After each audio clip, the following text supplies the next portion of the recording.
Importante po yung patas. Kaya lang target si Martin po talaga ng demolition job. Ayaw tantanan ng mga DDS influencers. Gustong i-demoli si Martin Romualdez. Kasi tingin nila, si Martin siguro yung lalabanan niya. Nag-resign na nga speaker. At saka sabi ninyo, wala mang numero si Martin Romualdez. Bakit bukang bibig ninyo si Martin? Di ba? Wala naman palang numero. Ang may numero si Sara. Ano niya, Mr. Maravillas, yung numero ni Sara? Ang naalala kong numero po, yung 125 million.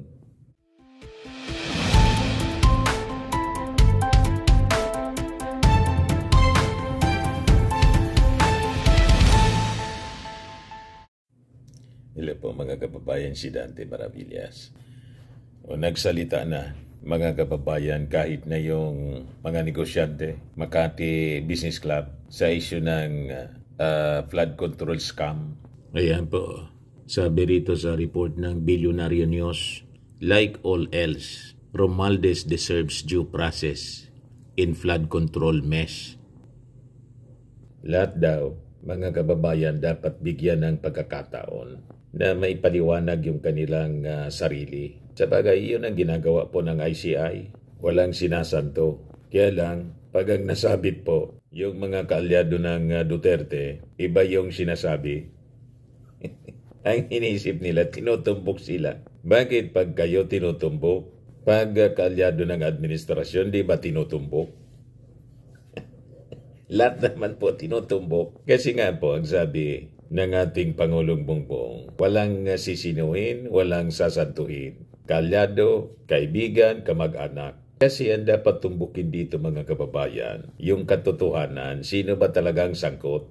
Sa bagay, pag tiningnan po natin yung mga documents sa mga politikong sangkot, malinaw po yung nakapirma doon sa BICAM report. Kita-kita sa BICAM report kung sino yung mga sangkot. Wala doon si Martin. Gusto ninyo makita uli yung BICAM report kung sino nakapirma? Walang Martin po na nakapirma. Walang Martin. Malinaw yung mga nakapirma po. Walang Martin talaga. Hindi na natin kailangang basahin po. Nabasa na ninyo pa ulit-ulit. You see? Kaya tama itong sinabi ng mga negosyante, ng isang leader ng Makati Business Club. Like all else, Romualdez deserves due process in flood control mess. Yan, sabi dito. The investigation into the flood control scandal should not be a family witch hunt. Sabi ng isang business leader, kanila na lang po, urging the President Ferdinand Marcos Jr. to let the investigators do their work and avoid any appearance of political interference. Ayon kay Paong Pin, Executive Director ng Makati Business Club, sa interview po ng Billionaire News Channels at the forefront, it would be unfair niya and damaging for late Congressman and former House Speaker Martin Romualdez to be implicated in the controversy without a fair and independent investigation. So, importante po yung patas. Kaya lang target si Martin po talaga ng demolition job.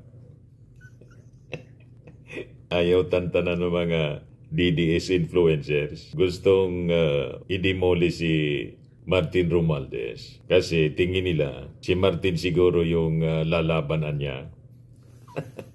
Nag-resign na nga speaker. At saka sabi ninyo, wala mang numero si Martin Romualdez. Bakit bukang bibig ninyo si Martin? Di ba? Wala naman palang numero. Ang may numero si Sara. Ano niya, Mr. Maravillas, yung numero ni Sara? Ang naalala kong numero po, yung 125 million. Confidential funds. Yun ang top of the mind natin pag nababanggit ang Sara Duterte, 125 million. Yung sabi po ni Paong Pin, that would not be a good outcome niya for us if he throws him under the bus. It has to be a fair and independent investigation, not at the instigation of Malacanang. They sort of instruct the investigators. It cannot be anya. It has to be fair. If he's really got some kind of liability, let that be exposed through proper process. These people, the accused in this thing, all deserve due process. Siyempre, hindi lang po mga kababayan si Martin Romualdez ang dapat may due process. Lahat naman po binibigyan ng due process ng independent commission. Kaya lang, pag ang nababanggit na po, yung mga kaalyado ni Digong, tulad ni Bongo, hindi due process ang sinisigaw nila, kundi may scriptan niya. Yun ang sabi kanina ni Bongo. Ito. Kaya pakiusap ko lang po, seek the truth. Ito pa po. At the script. Sec Vince. Mandali lang. Ulitin natin po. Not the script.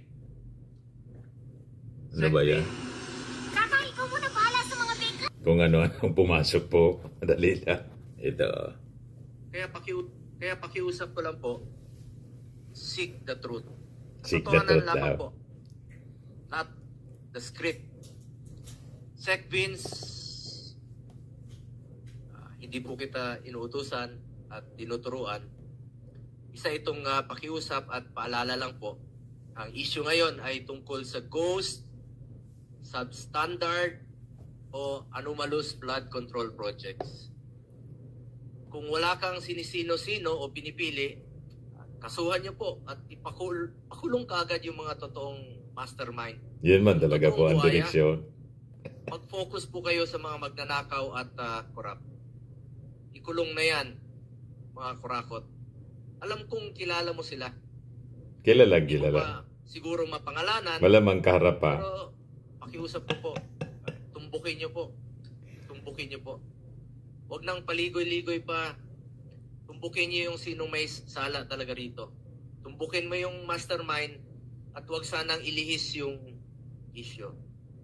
Ang ibig sabihin niya, ang mastermind, siguro, sa isip niya, mismong yung ating Pangulong Bongbong Marcos. Kasi yun ang mga propaganda ng mga DDS. Malabo man po. Kasi ang mismong nag-expose po ng mga anomalya, yung ating Pangulo mismo.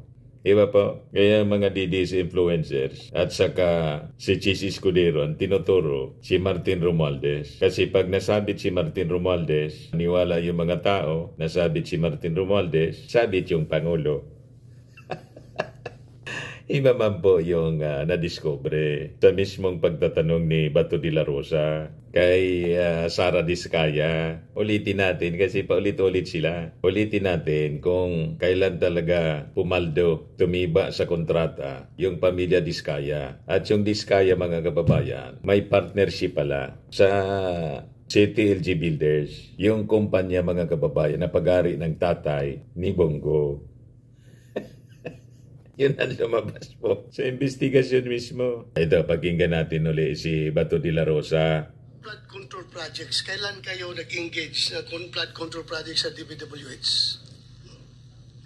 Siguro mga 2016 onwards. Please make sure of your di ba? Yes po, 2016 onwards. Alam ng mastermind. Yes po. Very clear man yun sa video na sinabi mo. Kung kailan kayo kumita ng malaki. Sabi mo, noong nag-DPWH na kami. Gusto pang iligaw ni Bato. Ngayon, gusto mong i-attribute yung wealth ninyo going back noon pa sa tatay mo, noong nagsimula kayo ganon. Pero very clear, the video won't lie. Sinabi mo, noong nag-DPWH na kami. Yes po. So, kailan ba kayo nag-DPWH? Parang sometime in 2012, nag-start Malapit kami na. with DPWH. Can you be definite with your Sinabak answer? ni Parang Bato si 2012? Digong. Please, because you're under oath, please Yes po. make sure of your answers. Sometime in 2012, we started with DPWH. We started with joining biddings. Pero prior to that, we were with local government. Yung mga flood control projects? Kailan kayo nag-engage sa flood control projects sa DPWH? Siguro mga 2016 onwards. Please make sure of your answer. Yes po, 2016 onwards. Alam mo na, po. Bongo, 2016 onwards. Yes po. 2016. Nandyan ka 2016 sa onwards. investigasyon mismo? May follow-up Yes, sir. ba? Okay. Go ahead, sir. Go ahead. Alright. Yan gusto ninyong mangyari. Ilihis sa totoong mastermind. Pag ang tinutumbok po yung previous administration, sinasabi ninyo, script. Paano naging script yon na itinanong mismo ni Bato kay Diskaya? 2016 sila nagsimula ng mga flood control projects at from 2016 nagsimula yung pag-peak ng kanilang mga kontrata. Panahon ni dating Pangulong Digong. O ngayon, balikan natin mga kababayan itong sabi dito sa Billionaire News. Sabi dito, Ong Pin also rejected insinuations that the Office of the Ombudsman in the Independent Commission for Infrastructure were taking orders from Malacanang to target Romualdez. They better not be. The ICI investigators were appointed to be impartial and they were appointed to be apolitical. They should not be waiting for a go signal from the President, sabi po ni Ong Pin. So yun mga kababayan, ang sabi ni Makati Executive Director, Makati Business Club Executive Director, Apa Ong Pin. Anyway, yung mga nagsasabi man lang po na yung ICI may sinusundan na script, yung mga DDS influencers man lang po. Kasi ang instruction mga kababayan ng kanilang leader, siraan po yung ICI para hindi maging credible yung investigation. Kasi marami sa mga sabit po, kalyado nila, mga senador.